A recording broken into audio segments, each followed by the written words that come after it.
do is just raise it up just enough like this and all that. And see, what we first do is we go tap, tap, tap, tap, tap. See, you're getting like a little used to it, the cringing. As long as you've got a good grip on it, you don't got to worry about nothing.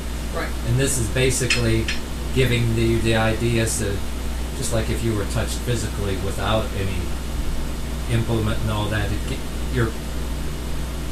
gets the shock away, and you get the experience without cringing. Just you can do it gradually, tap, tap, and a little more. One.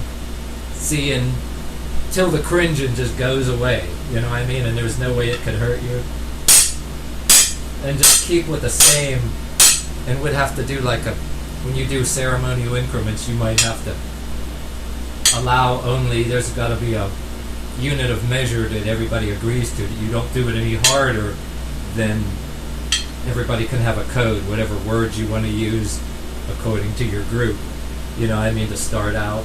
Then you can just more hits per second, then you can go hard with that. See, you hear the noise. A lot of times the noise will make you, if you get women that are more sensitive to things, that, you know what I mean, the noise and the shock of a thing will make you to a point, and then your whole body reacts to it.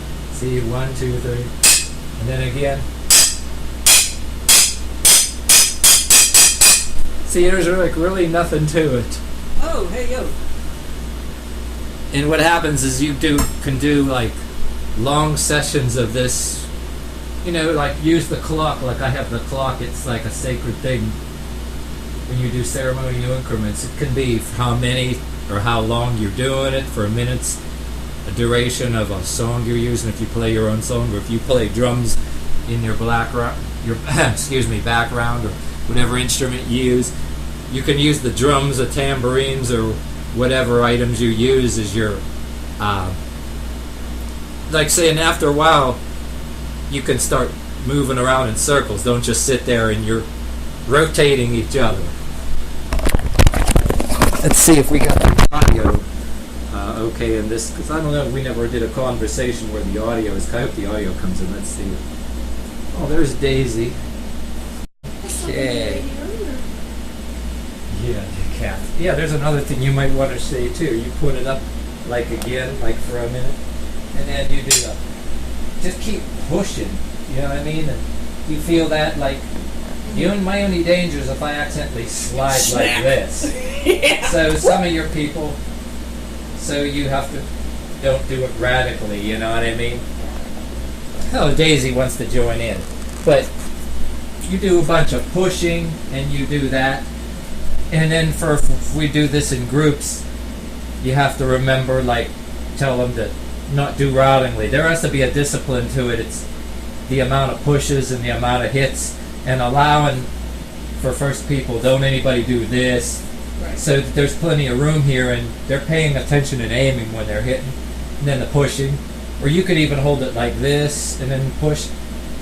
You go up like, hold it over your shoulder like that, and then like, see how's that weight so far? Very good. Because then like, everybody almost got to start out small, because there are women different that start out different. Maybe they got different weaknesses and things. Then then you can like go more here as you're comfortable, and because you don't always have to see it as a striking implement. It's almost like a baton. You could be a cheerleader, or back in your cheerleader or majorette days or something, or if you were in a Scottish group, any kind of male or female, there's the male or female version of everything.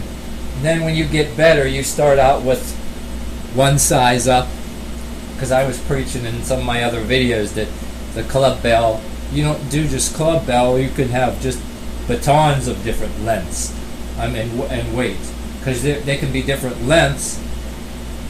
They can be long or short, and then the length along with the weight, you can hold it all the way here, or you can go here. Correct. Say like if you try that one, that's a step. About a step, that maybe about weighs about as much as two of these that you just held.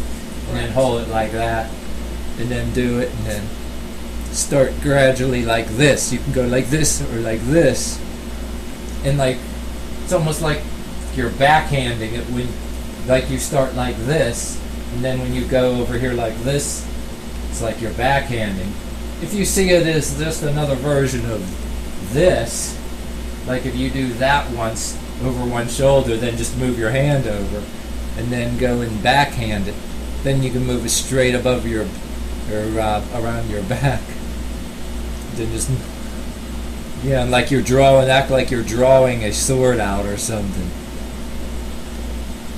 So you get a feel of it, you know. Yeah, then you'll be able to move it straight to front, holding it all the way here. Yeah, there's no real wrong way as long as you're feeling the weight do something. Because what's happened is you're working on the wrist without it. You know, like I said, some women can do it if they don't want big biceps. They can do some of this, and people will never know the difference. Well, you also need to tell women who are also my size that there's no shame in starting out in lighter weights. Yeah. That, you know, you've been doing this for a little while. Like you can hold you this. You built up to it, so you gotta let people know you build up to this. You can even hold it like you're just hugging onto it and raising it up. If you even want to do this like you're doing this helps. And then you go a little higher, and then off to the side. Off to the side, you notice the way you're doing it, you're stressing an arm out. And then you can go up, weight over your head, and bring it straight up over your head, and spin it, and just keep going like that. And then you're working with the wrist. Then if you want to gradually venture into moving your hand over this way, then that's when it'll... This is actually a longer version of the item here, but that probably weighs a little bit more than that. Yeah, I think this one's going to be a little bit heavy for you. Let's see. Yeah. Yeah, start out over your head and then start... Because you notice that'll feel twice as heavy, even if you do the little one. The little one will feel twice as heavy when you start using it more like a club. Yes. Because you're distributing it on your wrist. That's why a lot of people, they buy club bell in the weightlifting store.